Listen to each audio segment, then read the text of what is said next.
अस्सलामुअलैकुम वरहमतुल्लाहि वबरकातुहू। आज हम रियासत मदीना और उसकी हिफाजत के बारे में कुछ गुफ्तगू करेंगे। अल्लाह जल्ल जलालुहू से दुआ है कि अल्लाह जल्ल जलालुहू हमें हक़ कहने और उस पर अमल करने की तौफ़ीक़ अता फरमाए। रियासत मदीना ये कोई नाम नहीं है और ना ही कोई दावा है, बल्कि एक हकीकत है कि रियासत मदीना दुनिया के अंदर एक आला अरफ़ा और सबसे हसीन तरीन एक ऐसी मिसाल कायम की रसूलुल्लाह सल्लल्लाहु अलैहि वसल्लम ने, जो इससे पहले दुनिया में कभी वजूद में नहीं आई। और रियासत मदीना के अंदर चार चीज़ें खुसूसियत के तौर पर पाई जाती हैं। एक अदल व इंसाफ का निज़ाम, और दूसरा ये कि नस्ली फ़िरका वारियत से हर एक को आज़ादी के किसी एक ऊपर फ़र्क़ाबाज़ी भी होने के बावजूद हर एक को हुकूक मिलना, ये खुसूसी तौर पर पाया जाता था। और फिर तीसरी किस्म जो खुसूसियत के रियासत मदीना के अंदर पाई जाती थी वो माशी आज़ादी थी। और चौथी चीज़ जो पाई जाती थी नेशनल सिक्योरिटी, हर एक की हिफाजत। और कैसी हिफाजत रसूलुल्लाह सल्लल्लाहु अलैहि वसल्लम ने रियासत मदीना के अंदर हर एक को हुकूक दिए।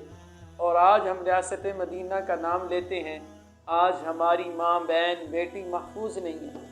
4 साला लड़की के साथ ज़्यादती की जाती है।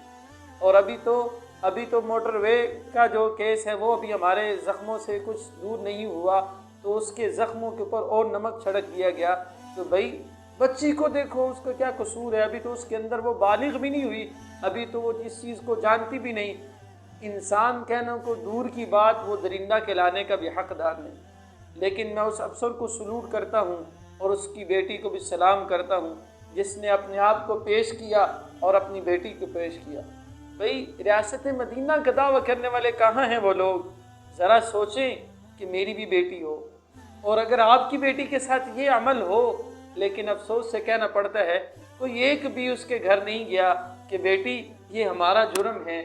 अगर हमने ज़ैनब के कातलों को लटकाया होता और ज़ैनब को जिस दरिंदगी के साथ ज़्यादती के बाद उसको कत्ल किया गया, उसके दरिंदों को अगर सरेआम फांसी पे लटकाया जाता और इबरत का निशान बनाया जाता, वल्लाह आज ये देखने को ना मिलता। और जिस दिन ये रिपोर्ट हुआ केस, उसी दिन पंजाब के अंदर 2 लड़कियों के साथ ज़्यादती हुई। ये तो वो केस हैं जो बताए जाते हैं, लेकिन सैकड़ों केस ऐसे हैं, सैकड़ों नहीं हज़ारों केस ऐसे हैं जो सिर्फ अपनी इज़्ज़त के मारे, अपनी ख़ानदानी इज़्ज़त की वजह से रिपोर्ट नहीं करवाते। और नबी सल्लल्लाहु अलैहि वसल्लम ने रियासत मदीना कैसी कायम की थी, कैसे औरतों को हकूक़ दिए थे। और ये इस तरह तो अरब जो जाहिल लोग थे, कुफार मक्का, वो भी नहीं किया करते थे। वो तो ज़्यादती नहीं करते थे, लेकिन ज़िंदा दरगोर कर देते थे, सिर्फ इसी वजह से कि अगर मेरी बेटी मेरी बहन होगी। इसके ऊपर वो शायर कहते थे और शेर के अंदर फहशाना तशबीह देते थे, इस तशबीह की वजह से वो मार देते थे। लेकिन आज मोहम्मद अरबी सल्लल्लाहु अलैहि वसल्लम का कलमा पढ़ने वाले और हमारे हुक्मरान जो रियासत मदीना का दावा करने वाले, और जिस सूबे के अंदर ये काम हो रहा है, वहाँ के बड़े बड़े लोग वो अपने वोटों के लिए किसी दूसरे सूबे में गए हुए, उनसे पूछने वाला भी कोई नहीं। और ये गरीब की बेटी है, अगर इनका कोई अपना मसला बनता है, अपनी कोई बात बनती है, तो ये उसी वक्त इजलास में बुलवा लेते हैं। तो भाई नबी सल्लल्लाहु अलैहि वसल्लम ने औरतों के हकूक़ बयान किए। जैसे मैंने इब्तिदान अर्ज़ किया कि रियासत मदीना ये दावे का नाम नहीं है, ये खुली हकीकत है। रसूलुल्लाह सल्लल्लाहु अलैहि वसल्लम के ज़माना के अंदर सहाबे किराम में आपकी हकीकी बहन कोई भी नहीं है।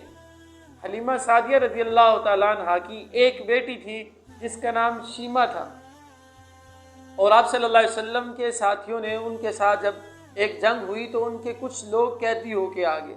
मैं बताने लगा हूँ औरत का मकाम क्या था रियासत मदीना के अंदर। यूँ औरत की इज़्ज़त को नीलाम नहीं किया जाता, यूँ औरत की इज़्ज़तों की धज्जियाँ नहीं उड़ाई जाती थी, और यूँ नाबालिग लड़की के साथ ज़्यादती के ऐसे केसेस नहीं हुआ करते थे। नबी सल्लल्लाहु अलैहि वसल्लम ने जब वो आपके सहाबा ने वो उनके कुछ साथियों को कैद किया, तो उन्होंने कुछ फिदिया लेके आने लगे। तो हज़रत शीमा रज़ियल्लाहु तआला अन्हा ने पूछा कि कहाँ जा रहा हूँ, उनका बड़ा कौन है? कहा कि उनका बड़ा मोहम्मद सल्लल्लाहु अलैहि वसल्लम है। फरमाया कि कोई चीज़ लेके जाने की ज़रूरत नहीं, तुम मुझे ले जाओ। क्या करोगी? कहा कि मैं उसको जानती हूँ, मुझे ले जाओ। तो नबी सल्लल्लाहु अलैहि वसल्लम के पास आई और सहाबा ने तो नबी सल्लल्लाहु अलैहि वसल्लम की हिफाजत करते, आदाब की सारी आयतें नाजिल हो चुकी थी, और सहाबा किराम ने उसको रोका। और सीरत की किताबों के अंदर ये बात लिखी हुई आपको मिलेगी। हज़रत शीमा रज़ियल्लाहु तआला अन्हा ने कहा, खल्लू सबीली, मेरे रास्तों को छोड़ दो। वअलमू, और इस बात को जान लो कि मैं रसूलुल्लाह सल्लल्लाहु अलैहि वसल्लम की बहन हूँ। और सहाबा किराम ने उसी वक्त रास्ता छोड़ दिया और रसूलुल्लाह सल्लल्लाहु अलैहि वसल्लम ने, जो रियासत मदीना की बुनियाद रखने वाले थे, उन्होंने क्या जुमला फरमाया। काश कि वो जुमला आज हमारे कानों के अंदर और हमारे हुक्मरान भी इस बात को समझ लेते। और कहा कि नबी सल्लल्लाहु अलैहि वसल्लम ने जो जुमला इरशाद फरमाया, कहा कि किस गर्ज से आई थी। कहा कि आपने, आपके साथियों ने मेरे कबीले के कुछ लोग जो हैं उनको कैद करके लाए हैं, मैं उनकी रिहाई के लिए आई। रसूलुल्लाह सल्लल्लाहु अलैहि वसल्लम ने जुमला इरशाद फरमाया, आपने फरमाया मेरी बहन तो मुझे खुद ही हुक्म कर देती तो मैं तुझे आने की क्या ज़रूरत थी। तो ये रियासत मदीना ये है। और किस तरह औरतों के हुकूक थे रसूलुल्लाह सल्लल्लाहु अलैहि वसल्लम से। अम्मा आयशा सिद्दीक़ा रज़ियल्लाहु ताला अन्हा फरमाती हैं कि एक वाक़या बयान करके रोने लगी। कहा कि मेरे पास एक औरत आई सवाल करने के लिए कि ए अहले बैत के घर वालों, ए नबी सल्लल्लाहु अलैहि वसल्लम की घर वालों, कोई चीज़ मुझे दे दो। अम्मा आयशा सिद्दीक़ा रज़ियल्लाहु ताला अन्हा फरमाती मेरे पास कुछ भी नहीं था, लेकिन क्या देखती है। कहा कि एक खजूर थी, वो भी खुश खजूर, जिसको हमारे उर्दू के अंदर छुआरा कह देते हैं। फरमाया कि उसने वो दो हिस्से किए, एक एक बेटी को दिया, एक एक बेटी को दिया। तो ये औरतों को हुकूक दिए जा रहे हैं, औरतों का मकाम बयान किया जा रहा है। और रसूलुल्लाह सल्लल्लाहु अलैहि वसल्लम ने खुद इरशाद फरमाया, ये हदीस है, फरमाया कि अगर तुम दूसरों की बीवियों से परहेज़गारी का मामला इख्तियार नहीं करोगे तो तुम्हारी बीवियों के साथ परहेज़गारी का मामला नहीं इख्तियार किया जाए। और इमाम शाफी रहमतुल्लाह ताला ने एक कौल नकल किया, फरमाते हैं कि ज़िना एक कर्ज़ है, ज़िना एक कर्ज़ है। अगर तुमने ये गुनाह किया तो तुम्हारे घर में से किसी एक औरत के साथ ये काम होगा, चाहे तुम्हारी बीवी के साथ हो, चाहे तुम्हारी बहन के साथ हो, चाहे तुम्हारी बच्ची के साथ हो। ये कर्ज़ है, ये तुम्हें देने ही देना है। और इसके अलावा उलमा ने लिखा है कि ज़िना की बहुत सारी नहूसतें होती हैं। एक नहूसत उसकी ये होती है कि बंदे की यादाश्त कमज़ोर हो जाए, उसको पता ही नहीं, बात बात पे बात भूल जाता है मैंने क्या बात की और क्या करनी है। और दिल के अंदर नहूसत हो जाती है, उसको इत्मीनान क़ल्ब नसीब नहीं होता। करोड़ हाँ उसके पास सहूलत की चीज़ें होती हैं, लेकिन उसे इत्मीनान क़ल्ब नसीब नहीं होता। और अगर तीसरी वजह ये लिखी है कि उसको खरबों का पैसा क्यों ना हो, हर किस्म की सहूलत हो, उसके रिज़्क़ के अंदर बेबरकती हो जाती है, उसको पता ही नहीं चलता कहाँ से आ रहा कहाँ जा रहा है।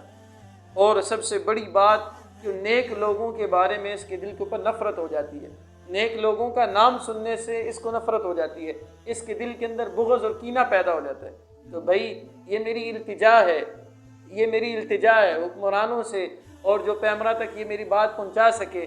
भाई हम रियासत मदीना का नाम लेते हैं तो नाम लेना बड़ा पाकीज़ा लफ्ज़ है ये, लेकिन इसके निज़ाम को समझना और ये बात कहना। और उमर रज़ियल्लाहु ताला अन्हु जिसको कहते हैं कि हम इसको फॉलो करेंगे, उनका ये जुमला काश आज हम समझ सके। वो तो ये कहते थे कि अगर दयाए फजला के ऊपर एक बकरी का बच्चा, एक रवायत के अंदर है कि एक कुत्ते का बच्चा भी मर जाए तो उसकी पूछगिछ मेरे पास होगी, लेकिन आज यहाँ तो इंसान और आदम की बेटी बिनते हव्वा, उसकी इज्जत महफूज नहीं है। ये कौन सा मुल्क है? ये यूरोप का मुल्क नहीं है, ये वो मुल्क है कि जिसको कलमे की नाम पे हासिल किया जा रहा है, लेकिन आज उसके अंदर वो फहाशी, वो उरियानी। हम हिंदुस्तान को कहते थे ये रेगिस्तान है, लेकिन पाकिस्तान के अंदर इससे ज़्यादा केसेस हो रहे हैं। लेकिन मेरी इल्तिजा यही है, किसी एक को ऐसे काम करने वालों को लुटका दिया जाए तो मैं कसम और हल्फन ये बात कहता हूँ आइंदा कभी भी ऐसा इर्तिकाब नहीं होगा। तो अल्लाह जल्ला जलालू से दुआ है कि अल्लाह जल्ला जलालू हमें पाकिस्तान के अंदर सही मानों में कुरान और अहकामात के ऊपर अमल करने की तौफीक अता फरमाए। व आखिरु दावाना अनिल हम्दुलिल्लाहि रब्बिल आलमीन।